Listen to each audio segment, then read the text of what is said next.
À propos de l'auteur, Eric Worre est un leader de la profession du marketing relationnel depuis plus de 25 ans.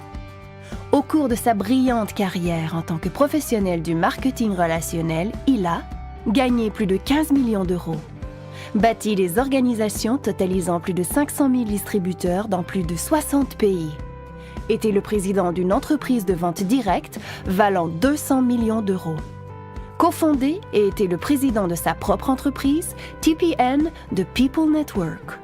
Agit comme consultant dans l'industrie de la vente directe, touchant un revenu se situant dans les 7 chiffres. Au fil des années, Eric est résolument devenu un formateur aguerri et a animé partout dans le monde des événements en direct réunissant plus de 250 000 participants, leur enseignant comment devenir eux aussi des professionnels du marketing relationnel. Il a partagé la scène avec Anthony Robbins, le regretté Jim Rohn, Brian Tracy, Dennis Waitley, le regretté Stephen Covey, Tom Peters, Les Brown, le regretté Og Mandino, David Bach, Robert Kiyosaki, Harvey Mackay, Art Williams, Ken Blanchard, Tom Rath, Daniel Pink, Mark Victor Hansen, Jack Canfield, Jeffrey Gitomer, Tom Hopkins et un grand nombre d'autres sommités. En 2009, Eric a fondé NetworkMarketingPro.com, le site de formation le plus consulté dans le domaine du marketing relationnel et rejoignant des internautes de plus de 137 pays à travers le monde. Depuis sa création, Network Marketing Pro a diffusé des centaines de vidéos de formation gratuites et présenté des dizaines d'entrevues avec les distributeurs les plus emblématiques et prospères du monde, ainsi que les plus grands événements de formation de la profession du marketing relationnel. Eric termine chacune de ses vidéos avec cet énoncé qui est devenu sa marque de fabrique. Mesdames et messieurs, je vous souhaite de décider de devenir un professionnel du marketing relationnel, que vous deveniez un pro. Car c'est un fait bien réel, le marketing relationnel est la meilleure avenue à emprunter. Proclamons maintenant la nouvelle au monde entier. Chapitre 1. Le marketing relationnel n'est pas parfait. Il est tout simplement mieux. Êtes-vous inquiet? Êtes-vous insatisfait? Avez-vous le sentiment qu'il y a sûrement une meilleure façon de vous en tirer sur les plans professionnels et personnels? Voici la bonne nouvelle. Il existe une meilleure façon de vous en tirer, mais elle diffère de ce que l'on vous a enseigné à l'école. Laissez-moi vous expliquer. Pendant les conférences que je donne partout dans le monde, j'aime faire participer mes auditoires à un jeu. Je demande aux gens de m'aider à créer l'entreprise idéale et de préciser ce qu'ils aimeraient voir dans cette entreprise et ce qu'ils aimeraient éviter. La liste de ces caractéristiques est toujours intéressante. Si nous étions l'un en face de l'autre, je ferais immédiatement la même chose avec vous. Mais puisque ce n'est pas le cas, permettez-moi de résumer ce que les gens de plus de 30 pays m'ont dit pendant qu'ils créaient ce que j'aime bien appeler les caractéristiques de leur carrière idéale. Les gens commencent généralement par nommer les choses qu'ils ne veulent pas. Pas de patron, pas de navette entre la maison et le bureau, pas de réveil matin, pas d'employé, pas de politique, pas de compromis, pas de discrimination, pas d'exigence en matière d'éducation. Et ensuite, alors que les gens commencent à se servir de leur imagination de manière optimiste, ils se mettent à visualiser des caractéristiques plus positives. Quelque chose de positif, un excellent produit ou service, des revenus illimités, un revenu résiduel, des gens avec qui il est agréable de travailler, la liberté d'organiser leur temps, quelque chose de significatif, épanouissement personnel, beaucoup d'avantages, portée internationale, contribution à des causes qui leur tiennent à cœur, faible risque, faible coût de démarrage, imperméabilité aux soubresauts de l'économie, avantages fiscaux, plaisir. Et maintenant, vous pouvez ajouter quelques caractéristiques de votre cru, mais vous admettrez que c'est un bon départ, n'est-ce pas? Imaginez si vous pouviez avoir une carrière caractérisée par tous ces attributs. Tous les emplois que je connais entrent dans l'une de ces 5 catégories. 1. L'école bleue. 2. L'école blanc. 3. Les vendeurs. 4. Les propriétaires d'entreprises traditionnelles. 5. Les investisseurs. L'école bleue. Voici la définition qu'en donne Wikipédia. Un col bleu est un membre d'une classe ouvrière qui exécute un travail manuel. Ma définition est celle-ci. Un col bleu est quelqu'un qui répare quelque chose, qui fabrique quelque chose, qui nettoie quelque chose, qui construit quelque chose, ou qui entretient quelque chose ou sert quelqu'un. Au cours de ma vie, j'ai occupé de nombreux emplois dans cette catégorie, et comme le diront tous les membres de cette classe ouvrière, le travail bien fait procure une certaine satisfaction. Mais voici la grande question. Le travail de col bleu satisfait-il aux caractéristiques de la carrière idéale? La réponse évidente est non. Bien sûr, il comporte certains attributs de la liste. Par exemple, un excellent produit ou de faibles coûts de démarrage ou quelques autres éléments. Mais si vous y pensez bien, le travail de col bleu ne peut tout simplement pas vous donner ce que vous voulez. Pas la carrière idéale. Les cols blancs. Voici la définition qu'en donne Wikipédia. L'expression col blanc fait référence à une personne qui effectue un travail professionnel de direction ou administratif, contrairement au col bleu qui effectue un travail manuel. En général, le col blanc travaille dans un bureau. Voici ma définition. Un col blanc est une personne qui est à l'emploi d'une autre personne et qui effectue des tâches autres que manuelles ou non reliées à la vente. De nombreuses personnes optent pour une carrière de col blanc, car c'est l'une des plus socialement acceptables. Elle a longtemps été considérée comme la meilleure option pour qui cherche la sécurité. Mais cela a changé récemment. Le contrat implicite voulant que si vous êtes loyal envers l'entreprise sera loyale envers vous, n'existe plus.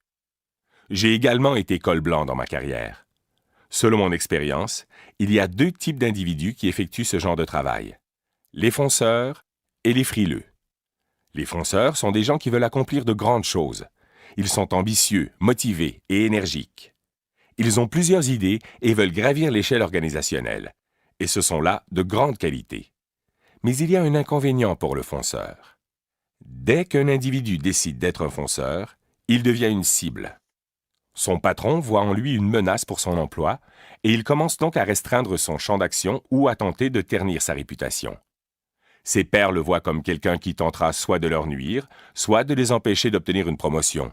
Et ils font alors tout ce qui est en leur pouvoir pour minimiser ses réalisations. Donc, pour demeurer un fonceur et survivre dans cet environnement hostile, un individu doit passer maître dans un domaine qui n'a rien à voir avec sa productivité. Et c'est la politique. Il doit apprendre à naviguer dans le monde politique en se faisant le moins d'ennemis possible et en renforçant ses relations avec des personnes influentes. En fait, certains de ces individus qui réussissent le mieux dans le monde des affaires ne sont pas du tout des fonceurs. Ce sont de purs politiciens. Donc, si vous décidez d'évoluer dans le monde des affaires et d'être un fonceur, vous devez accepter le fait que vous devrez également devenir un politicien. Parlons maintenant des frileux. Ce sont des individus qui détestent la politique, mais qui ont néanmoins besoin d'un emploi. Ils apprennent à ne pas être comme le fonceur ambitieux. Ils ne se démarquent pas. Ils ne s'expriment pas pendant les réunions. Ils n'apportent pas de nouvelles idées. Ils se cachent. Ils gardent la tête basse et obéissent. Ils en font juste assez pour que les autres n'aient pas une opinion négative d'eux. Ils survivent. Et cela a fonctionné pendant des décennies. Mais dans la nouvelle économie, il devient de plus en plus difficile de se cacher. Et les gens manquent de temps. Donc, pour en revenir à notre liste, le travail de col blanc correspond-il aux caractéristiques de la carrière idéale? Encore une fois, la réponse est non, et ce, à de nombreux égards.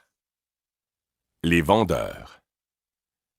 Certains individus choisissent d'éviter le statut d'employé et se tournent vers une carrière dans la vente. Ils ont de toute évidence un caractère plus aventureux, car ils sont généralement rémunérés en fonction de leur rendement et non à l'heure. J'ai connu des milliers de vendeurs.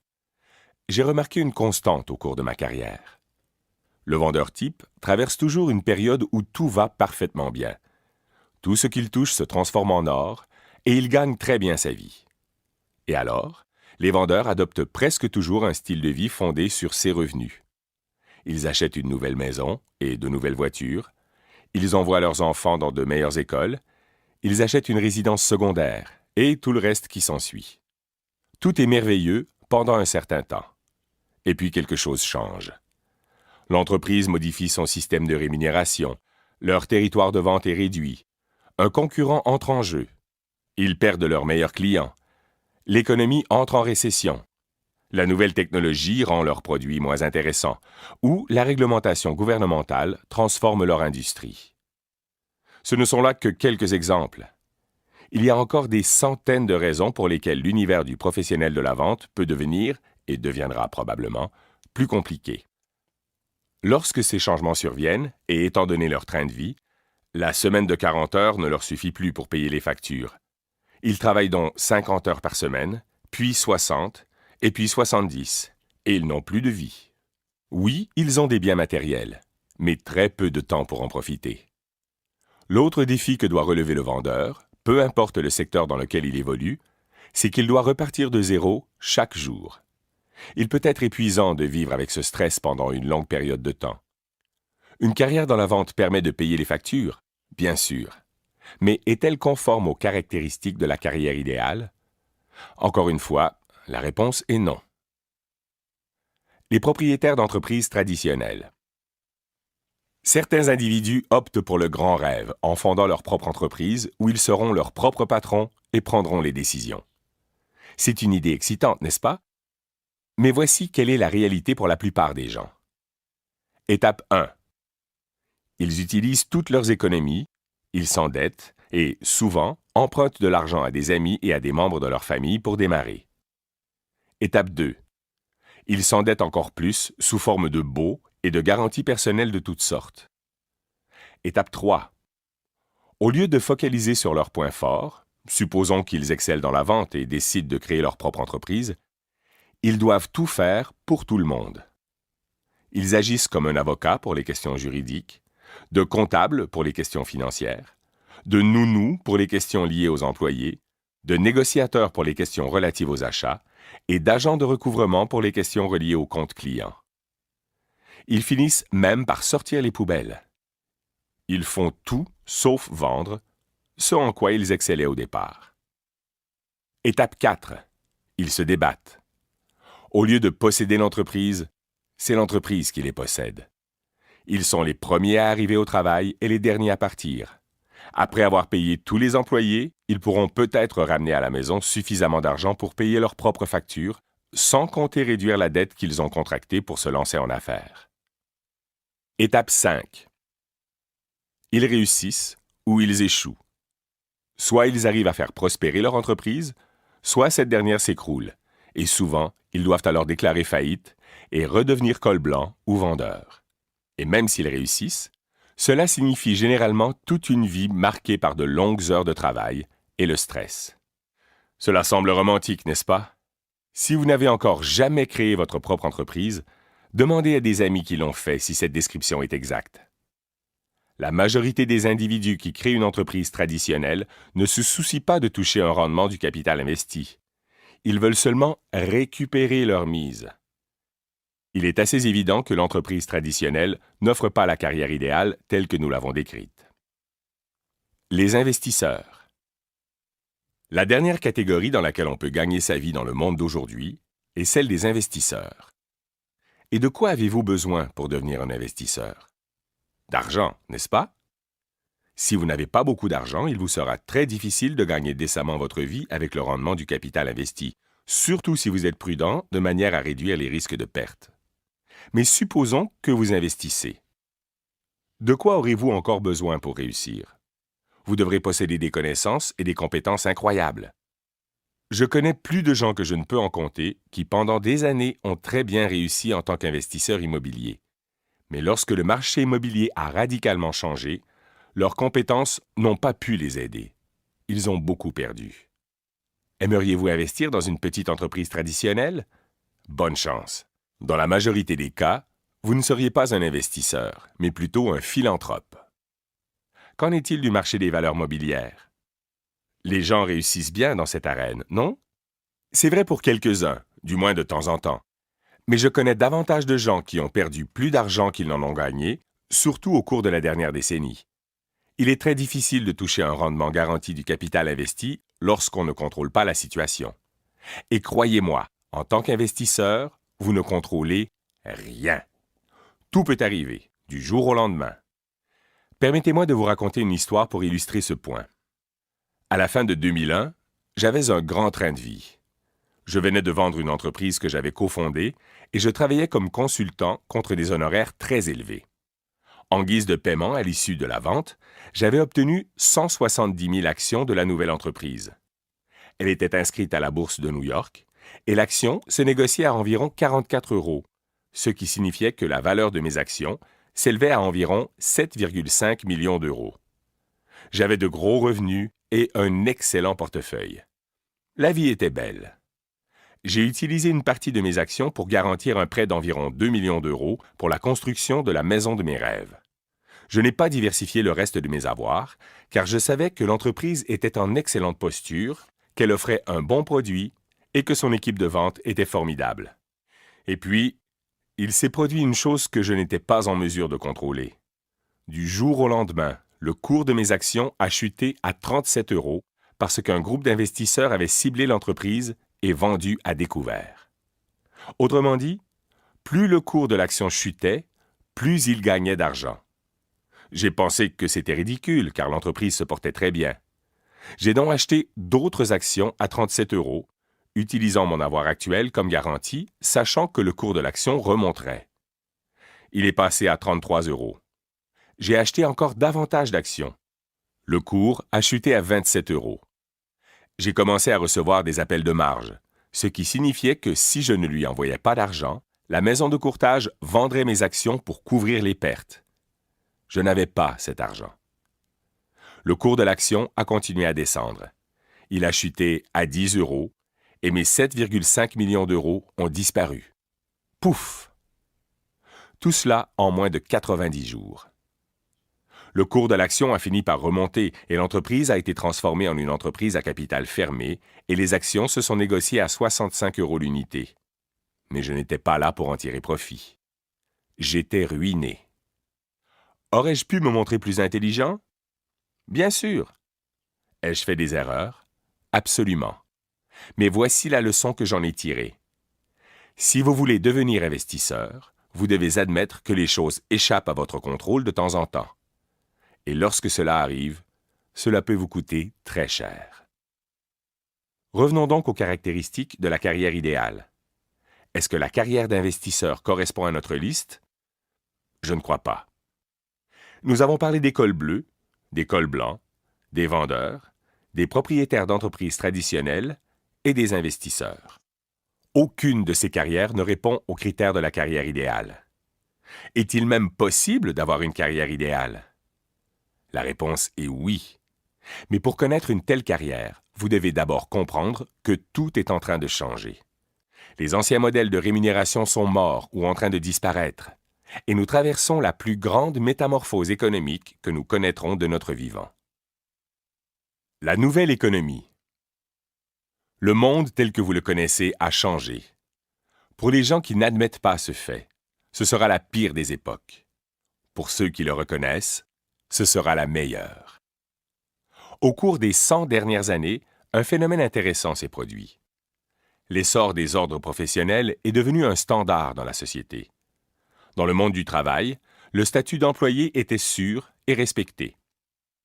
Étape 1, allez à l'école et apprenez à être un employé. Étape 2, trouvez une entreprise qui vous engagera. Étape 3, travaillez pour cette entreprise pendant 40 ans. Étape 4, prenez votre retraite. Au cours des dernières décennies, la promesse d'une récompense pour vos bons et loyaux services est devenue un mythe.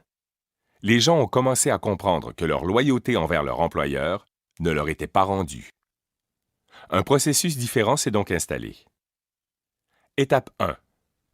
Allez à l'école et apprenez à être un employé. Étape 2. Trouvez une entreprise qui vous engagera. Étape 3. Changez d'entreprise pour diverses raisons politiques ou économiques tous les 3 à 5 ans, tout au long de votre carrière. 4. Rendez-vous compte que vous ne pouvez pas vous retirer confortablement après 40 ans et continuez donc à travailler. Le monde se dirige vers une économie de performance. Le mouvement est même déjà amorcé. Voici ce que cela signifie. À l'avenir, vous ne serez payé qu'en fonction de votre rendement. Vous ne serez plus payé pour les heures que vous consacrerez au travail. Dans l'industrie de la restauration, Les serveurs vivent déjà selon ce modèle. Ils touchent un salaire horaire très peu élevé qui est prescrit par la loi et ils doivent compter sur des pourboires qui leur sont versés en fonction de leur rendement pour survenir à leurs besoins. Imaginez que ce modèle soit appliqué à pratiquement tous les emplois dans le monde et vous verrez ce qui s'annonce. La personne qui nettoie les chambres dans un hôtel ne sera plus rémunérée à l'heure, mais à la chambre. Pour ce qui est des employés de bureau, voici un exemple. Un individu qui touche un salaire annuel de 60 000 euros. Étape 1.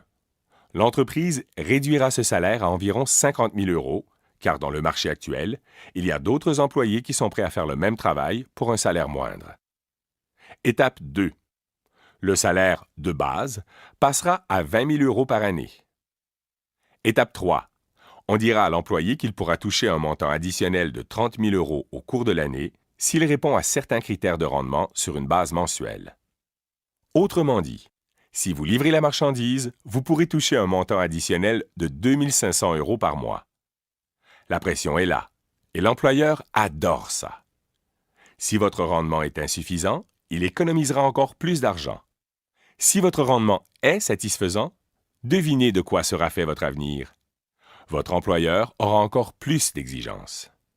À moins que vous ne soyez extrêmement spécialisé, c'est ce qui vous arrivera, si ce n'est déjà fait. Comptez là-dessus. Et toutes les professions seront touchées partout dans le monde. L'évolution est en cours. Pourquoi cela arrive-t-il? Premièrement, c'est un meilleur modèle pour les entreprises. Elles obtiennent de meilleurs résultats à moindre coût. Deuxièmement, la nouvelle économie a besoin de moins d'employés et davantage de gens se disputent des emplois de plus en plus rares. Permettez-moi de vous expliquer pourquoi la nouvelle économie a besoin de moins d'employés. L'essor exceptionnel de la technologie a tout changé. Il y a plus d'un siècle, 90% de la population travaillait dans l'agriculture. Aujourd'hui, à cause de l'efficacité spectaculaire des nouvelles technologies, c'est moins de 1%, et les emplois agricoles ont disparu. Vous rappelez-vous les centres de services après-vente où l'on pouvait parler à un préposé? Aujourd'hui, vous parlez à une machine, et ces emplois n'existent plus. Vous rappelez-vous l'époque où les entreprises avaient un important effectif de vente? Maintenant, les gens commandent en ligne, et ces emplois n'ont plus leur raison d'être. Vous rappelez-vous les vidéoclubs Blockbuster et tous leurs employés? De nos jours, les gens regardent des films sur leur portable ou leur tablette numérique, et ces emplois sont beaucoup moins présents. J'adore les livres. Mais rendez-vous dans la librairie de votre quartier pendant que vous pouvez encore le faire, car les librairies seront bientôt de l'histoire ancienne, tout comme les emplois qu'elles créent actuellement. Je pourrais continuer longtemps et parler ainsi de pratiquement toutes les catégories d'emplois qui existent dans le monde. La technologie et l'efficacité éliminent des emplois chaque jour, et nous ne pouvons rien faire pour enrayer ce phénomène. En fait, il ne fera que s'accélérer. Si vous êtes assis là à attendre que l'économie rebondisse et que les emplois réapparaissent, cessez d'espérer. Ils ne reviendront pas. Tout comme les enfants de fermiers qui ont vu le vent tourner et qui ont troqué l'agriculture contre une nouvelle vocation, la même chose se produit chez les gens qui occupent des emplois dans l'ancienne économie.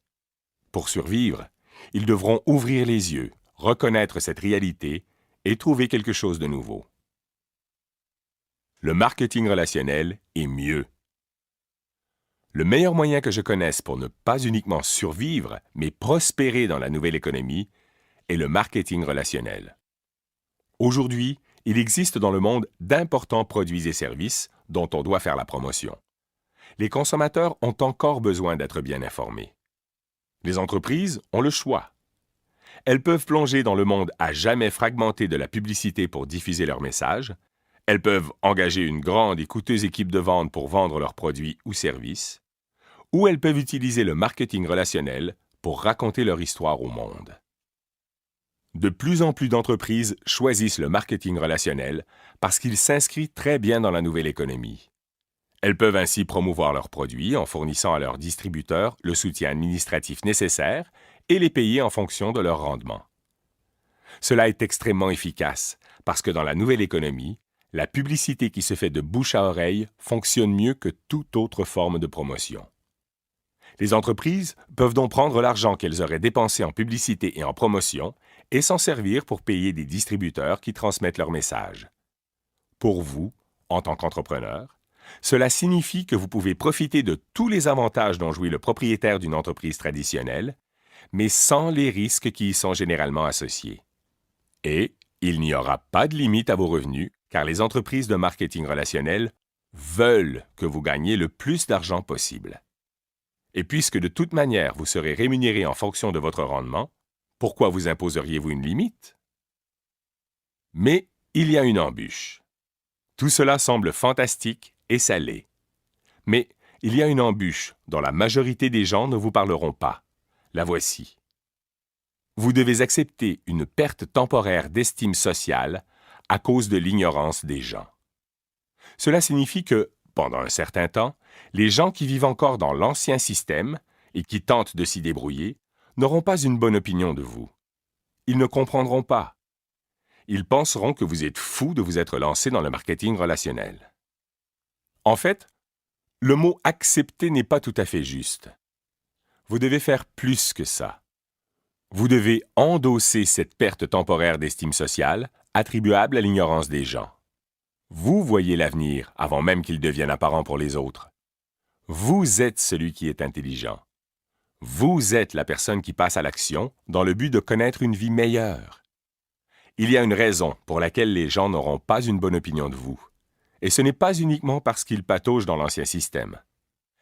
Voyons si je peux vous aider à mieux comprendre ceci. Car si vous décidez de faire du marketing relationnel votre profession, il est important que vous soyez au courant. La majorité des gens ont soit adhéré à une entreprise de marketing relationnel, ou bien connaissent quelqu'un qui l'a fait.